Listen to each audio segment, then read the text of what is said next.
नमस्कार दोस्तों, कैसे हैं आप। उम्मीद करता हूँ बढ़िया होंगे। दोस्तों, मैं हूँ एनपी सुशील और आप इस वक्त देख रहे हैं शैक्षणिक चैनल नागा 3am@333। दोस्तों, आज मैं एक बहुत ही अच्छा विषय लेकर उपस्थित हुआ हूँ। आज का विषय है आत्मशुद्धि कैसे और क्यों किया जाए। आत्मशुद्धि कैसे और क्यों किया जाए। तो सबसे पहले दोस्तों मैं ये बता दूं कि आत्मशुद्धि होता क्या है। आत्मशुद्धि किसे कहते हैं, इस प्रश्न का पहले आपको जवाब दे देता हूं, उसके बाद आपको समझ में आएगा। तो देखिए दोस्तों, जब इंसान बच्चा होता है, अबोध होता है, उस समय उसका मन बिल्कुल निर्मल होता है, स्वच्छ होता है, उसके अंदर कोई भी बीमारी नहीं होती है। लेकिन जैसे जैसे वही बच्चा बड़ा होता जाता है तो उसके अंदर अनेक बीमारियां जन्म लेने लगती हैं। और ये जो बीमारियां जन्म लेती हैं उसका कारण क्या है। तो उसका कारण है, जैसे जैसे बच्चा किशोरावस्था में प्रवेश करता है उसका मन गंदा होने लगता है। अब ये गंदा कैसे होता है, तो बुरे एहसासों के उत्पन्न होने से बच्चे का मन गंदा होने लगता है। और जब मन गंदा होता है तभी बीमारियां उत्पन्न होती हैं। और मन कैसे गंदा होता है, तो उसके अंदर ईर्ष्या, द्वेष, भय, चिंता, तनाव, बदले की भावना, भय आदि उत्पन्न हो जाता है। और ये जो चीज है, ये सभी मनुष्य के अंदर अनेक भयानक बीमारियों को जन्म देता है। उसमें सबसे बड़ी बीमारी होती है मस्तिष्क की। उसका याददाश्त जो है कमजोर होने लगता है, उसे कुछ याद नहीं रहता है, उसको नींद कम आने लगती है, उसको तनाव होने लगता है, उसको दिल की बीमारी उत्पन्न हो जाती है। वह जो है बात बात पर चिढ़ने लगता है, अपने माता पिता से भी ऊंची आवाज में बात करने लगता है। तो समझ जाइए कि बच्चे का मन अपवित्र हो चुका है, यानी उसमें ये सब जो बताए बुरे एहसास उत्पन्न हो चुके हैं। और ये कोई अच्छा संकेत नहीं है उसके लिए। ऐसा 99% बच्चे के साथ हो जाता है। केवल 1% बच्चे ऐसे हैं जिसका परवरिश बहुत अच्छे ढंग से हो रहा है, उस बच्चे में यह नहीं हो पाता है। लेकिन 99% बच्चे में ये बीमारियां उत्पन्न हो जाती हैं। ये सब तो अब सबसे पहली बात है कि कैसे हम अपने मन को शुद्ध रखें, कैसे मन को शुद्ध करें। तो देखिए दोस्तों, ये उम्र पर निर्भर करता है। यदि कोई किशोर है तो उसके अंदर से ये जो नकारात्मक ऊर्जा उसके अंदर घर कर रहा है उसको निकालना बहुत आसान है, जल्दी से जल्दी वह निकल सकता है। वो कैसे, तो उसको प्रतिदिन 3 AM यानी 3 बजे ब्रह्म मुहूर्त के शुरू होने से पहले जग जाना है। ब्रह्म मुहूर्त कब शुरू होता है, 3:20, और कब खत्म होता है, 5:20 सुबह में। तो ब्रह्म मुहूर्त से पहले जगना है, जग करके 3:20 तक उसको खुली हवा में जा करके तेज तेज सांस लेना है। और तेज सांस ऐसे तो आएगा नहीं, उसके लिए या तो उसको तेज तेज चलना होगा, या दौड़ना होगा, या कोई एक्सरसाइज करना होगा, या योगा करना होगा, तब उसकी सांस तेज होगी, जितना तेज सांस लेगा उतना ज्यादा वह उस समय के शुद्ध हवा को ग्रहण करता है। और जैसे जैसे वो शुद्ध हवा, उस समय का जो हवा होता है सुबह का, वह पूर्ण रूपेण सकारात्मक होता है।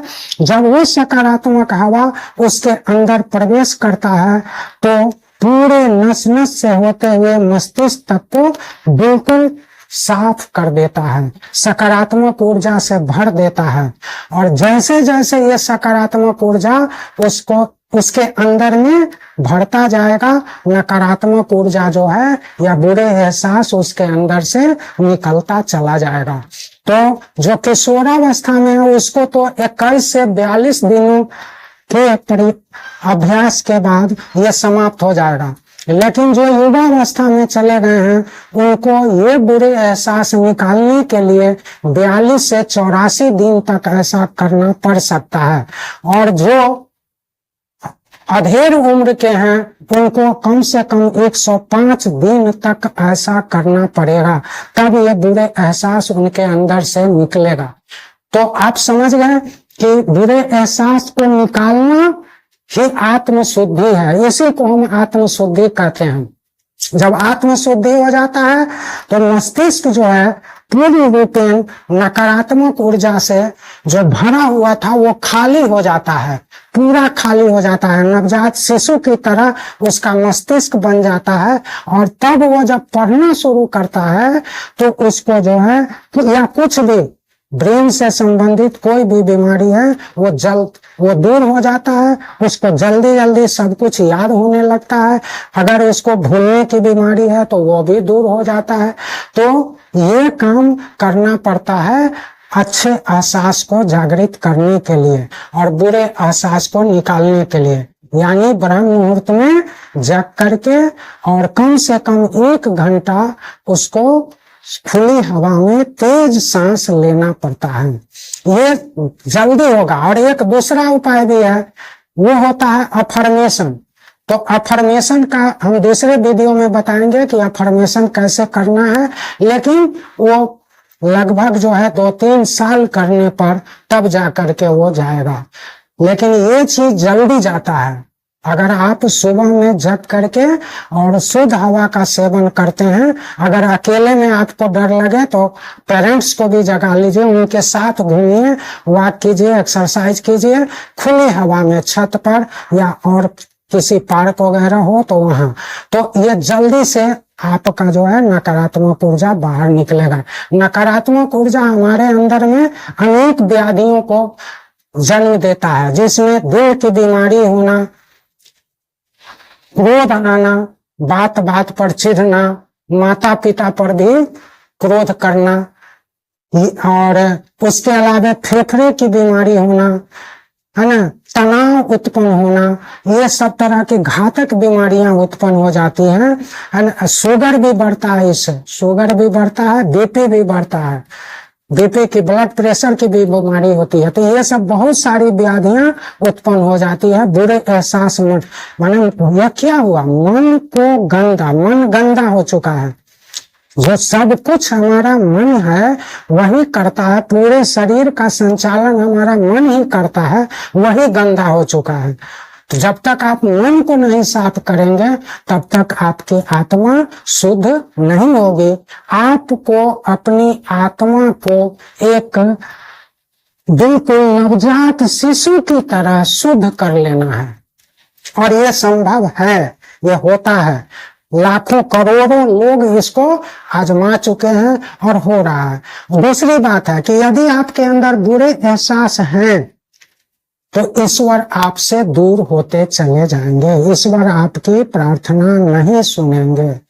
जब आपके अंदर सकारात्मक ऊर्जा होगा तभी ईश्वर आपकी बात सुनेंगे।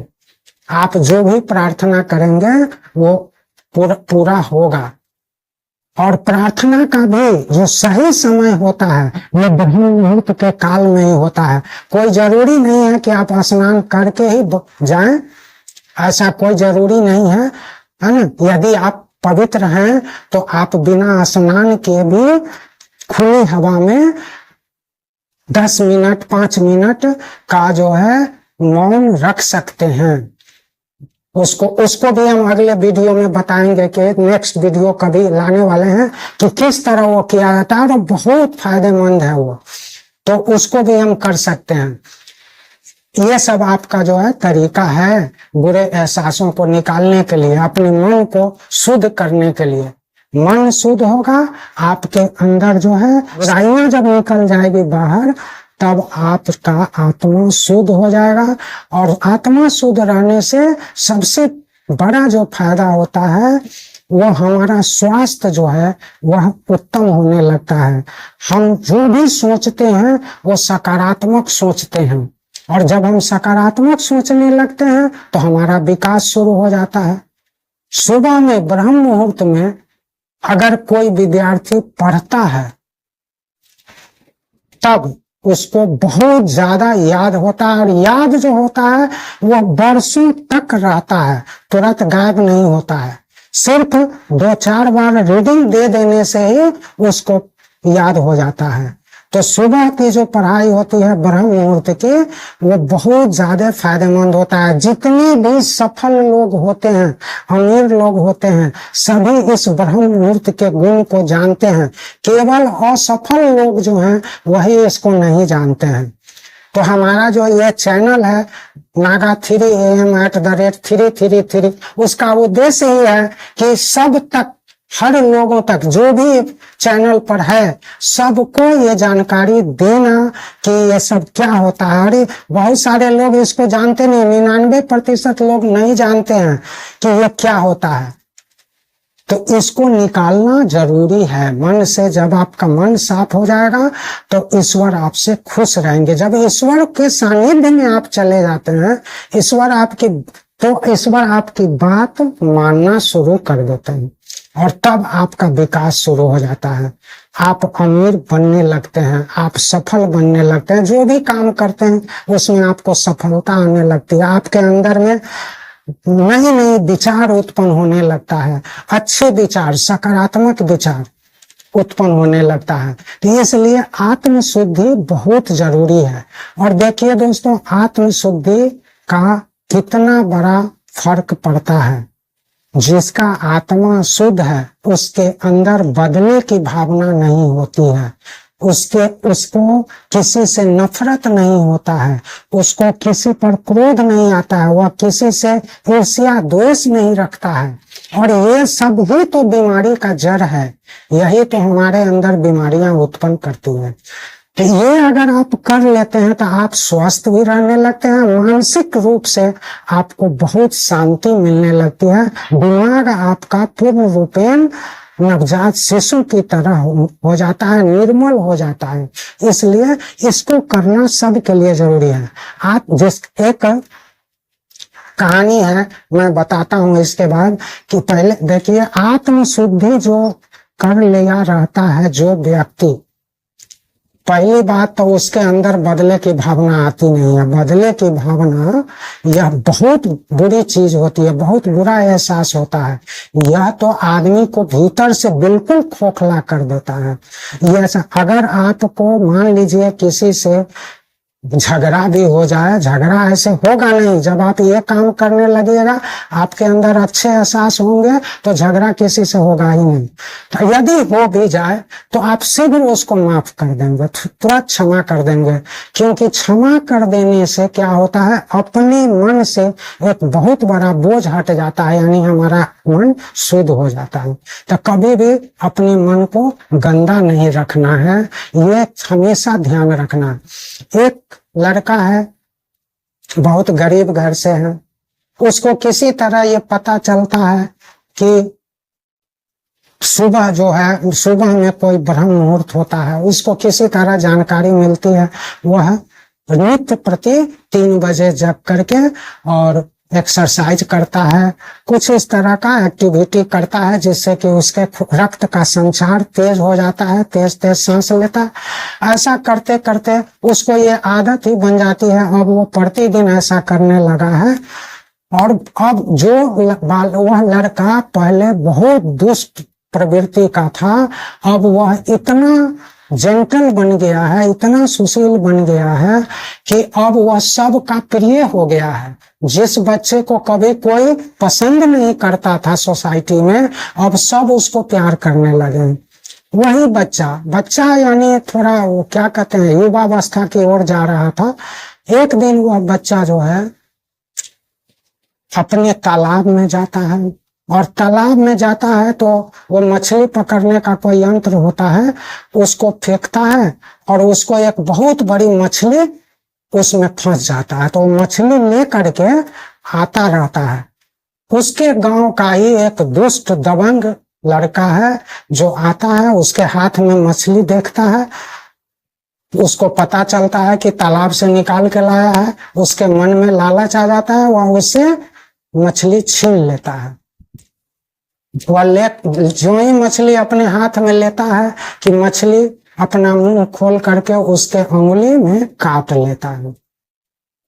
अब उसको दर्द होना, उस दिन तो उसको पता नहीं चला। दूसरे दिन जब उसको दर्द हुआ, डॉक्टर के पास गया। डॉक्टर उसको जो है मलहम पट्टी कर दिया अच्छी तरह से। और जब वह तीसरे दिन जाता है, डॉक्टर, दर्द उसका बढ़ता जा रहा था। तीसरे दिन जब वह जाता है डॉक्टर के पास, पट्टी खोल के देखा तो उसमें पस आ जाता है। तो फिर से अच्छी तरह से उसका जो है सफाई करके फिर बांध देता है, दवाई दे देता है अच्छा, लेकिन उसका ठीक नहीं होता है। 2 दिन के बाद डॉक्टर बुलाता है, जाता है तो उसका जो है पूरा जहर उसके कलाई तक पहुंच गया रहता है, उंगली से कलाई तक। अब डॉक्टर कहता है कि भाई इसका तो जहर फैल रहा है और कलाई तक पहुंच गया, इस कलाई को अब काटना पड़ेगा, नहीं तो जहर पूरे हाथ में फैल जाएगा। लेकिन वो नहीं तैयार होता है। उसके बाद जो है फिर उसको मलहम पट्टी करके अच्छी तरह से और भेज देता है। 4 दिन के बाद जब वो आता है तो उसका जहर जो है फैल करके पूरे बांह में चला जाता है। अब डॉक्टर कहता है अब इसके बांह को काटना ही पड़ेगा, दूसरा कोई उपाय नहीं है। लेकिन इसी बीच में डॉक्टर भी सोचा कि अरे इसमें ऐसा है क्या, एक मछली तो काटा है, ऐसा तो हजारों पेशेंट आ चुका है, सबका ठीक हो गया। डॉक्टर जो है वह थोड़ा मनोवैज्ञानिक भी था, ये सब चीज को जानता था। वह पूछा उससे कि तुम्हारे साथ कुछ हुआ है क्या, ये मछली कैसे काटी, कहानी बताओ। तो वो पूरी कहानी बताया। अब कहानी बताया तो कहा कि बस तुमको ये सब कुछ नहीं करना है, पहले तुम जाओ उस लड़के से क्षमा मांगो, उसके बाद ये तुम्हारा अपने आप ठीक हो जाएगा। तो गया वह लड़के से क्षमा मांगा, और साथ ही वो ये भी बोला कि उस लड़के को जरा ले करके भी आओ मेरे पास। लड़का गया, उसके डॉक्टर पूछा कि क्या किए हो तुम इसको, कैसे, ये तो मछली एक साधारण सा चीज है, उसको इसका तो पूरा बांह काटना पड़ेगा, क्या बात है, तुम भी बताओ। तो वो लड़का बताता है कि देखिए सर, हम तो कुछ नहीं है, हमसे मछली छीन लिए, चलेगा, इनको ये ताकतवर है, हम तो इनको कुछ कहे नहीं, बस हम ईश्वर से सिर्फ इतना ही प्रार्थना किए कि उसने अपनी ताकत दिखाई है, आप अपनी ताकत दिखा दो, बस, और तो हम कुछ कहे नहीं। डॉक्टर समझ गया, तुरंत उससे माफी मंगवाया और वो क्षमा किया, और धीरे धीरे 2-3 दिनों में उसका जहर स्वतः उतर गया, न हाथ काटना पड़ा, न उंगली, न बांह, कुछ नहीं। तो दोस्तों देखिए, अच्छा, जब आपका मन साफ है तो ईश्वर आपकी सुनते हैं। आपको किसी से बदला लेने की जरूरत नहीं। आपको अगर कोई कुछ बोल दिया, आप कौन होते हैं उसको जवाब देने वाले? आप नहीं जवाब दीजिए, आप चुपचाप रह जाइए। सबसे अच्छा व्रत मौन होता है, आप मौन रह जाइए, ईश्वर को यह काम सौंप दीजिए। और अगर आपका आत्मा निर्मल है तो ईश्वर आपकी बात सुनेंगे। इसलिए आत्मा को निर्मल करना बहुत जरूरी है दोस्तों। ये सभी आदमी को, जो भी आदमी ऐसा कर लेते हैं, उनका विकास होने लगता है, उनका स्वास्थ्य ठीक रहने लगता है, उनके अंदर से चिड़चिड़ापन और जो भी व्याधियां पनप रही है वो सब दूर हो जाता है। तो उम्मीद करता हूं दोस्तों कि आप सभी लोग, जितने लोग इस वीडियो को देख रहे हैं, वो सभी के सभी इस बात को गौर से सुनेंगे और इस पर अमल करेंगे। अपने अंदर से निकालिए ना, ये बुरे एहसास क्यों रखे हुए हैं, क्या फायदा है इससे? किसी से बदला लेकर के आपको क्या मिलने वाला है? किसी के बारे में बुरा सोच करके, किसी से ईर्ष्या द्वेष, किसी पर क्रोध, किसी से नफरत रख के आपको क्या मिलने वाला? आप स्वयं को नुकसान पहुंचा रहे हैं।